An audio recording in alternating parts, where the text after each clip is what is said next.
Olá, eu sou a Lívia Rebouças, sou discente do curso superior de licenciatura em Ciências Biológicas do IFRO Campus Guajará-Mirim. O assunto a ser tratado será a beta-oxidação de ácidos graxos ou o ciclo de Laing.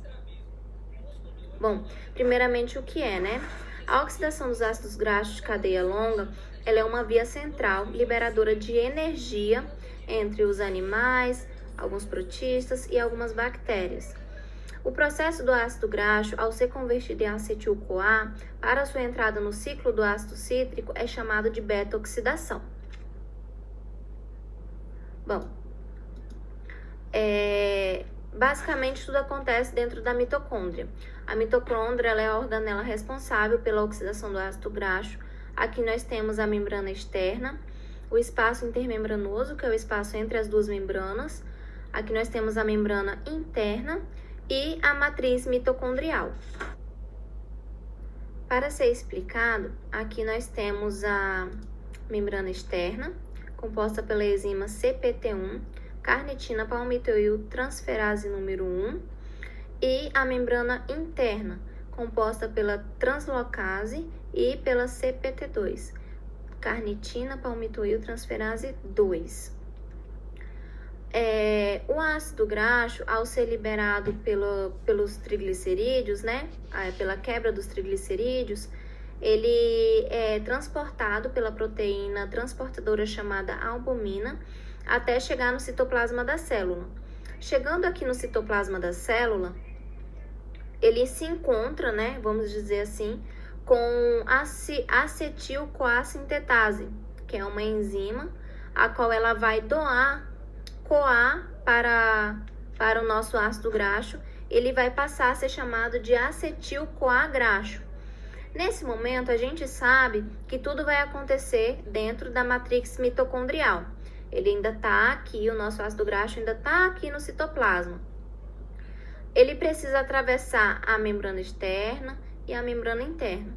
Então, aqui, a partir do momento que ele se encontra com acetil-CoA sintetase, e passa a ser um acetil-CoA graxo, ele pode já atravessar a membrana externa. Então, aqui ele atravessa e ele passa a se encontrar no espaço intermembranoso.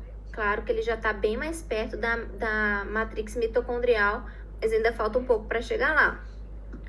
Aqui, para ele atravessar a membrana interna, tem um probleminha, porque a translocase só aceita que atravesse se ele tiver carnitina. Então, é aí que a nossa enzima CPT1 entra. Ela vai doar carnitina para o nosso ácido graxo, ele vai deixar de se chamar acetil-CoA graxo e vai passar a se chamar acetil-carnitina graxo. E aí, a nossa translocase permite que ele atravessa, chegando até a matrix. Porém, para ele ser oxidado, ele precisa estar na forma que ele era lá no início, acetil-CoA graxo. E é nessa hora que a nossa CPT2 entra em ação. Ela vai retirar a carnitina presente no nosso ácido graxo, deixando ele apenas ser novamente um acetil-CoA graxo. E aqui vamos explicar como ocorre a oxidação. Ela ocorre basicamente em 4 etapas: a dessaturação, hidratação, oxidação e clivagem. Aqui nós temos a ativação, mas é o que aconteceu no slide anterior, né? Que é quando o nosso ácido graxo se encontra com acetil-CoA sintetase. E aqui a gente pegou um exemplo simples com 16 carbonos, número par, e a princípio a gente percebe que não possui nenhuma dupla ligação aqui entre os carbonos, né? Ele está totalmente saturado. E para que ocorra as próximas etapas, ele precisa ter uma dupla ligação entre os carbonos. Então, aqui é onde ocorre já a primeira dessaturação, a primeira oxidação do nosso ácido graxo.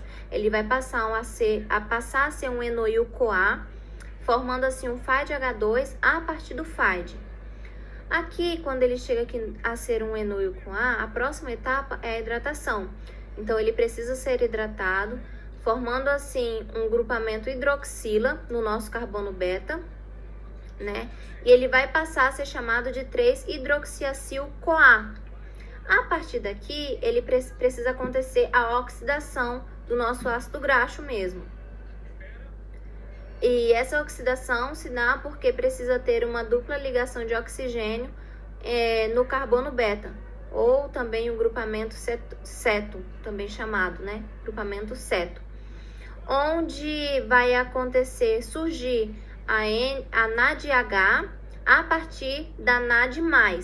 E quem vai fazer essa reação é a beta-hidroxiacil-CoA desidrogenada.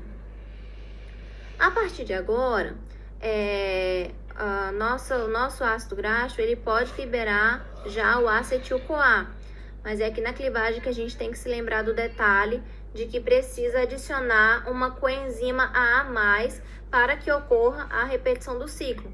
Porque se não for adicionada essa enzima, não acontecerá a repetição do ciclo e ali vai finalizar, não vai ser como um trabalho perdido. Então, adicionando a coenzima A no que foi liberado o acetil-CoA, ele vai voltar a ser um acetil-CoA novamente, porém dessa vez com 2 carbonos a menos, tá vendo? A gente iniciou aqui com 16 carbonos e aqui tá com 14 carbonos. E assim acontecerá sucessivamente até que chegue apenas a ser um carbono. E essa foi a explicação de como ocorre a oxidação dos ácidos graxos. Finalizamos com as referências, espero que todos tenham entendido e muito obrigada pela atenção.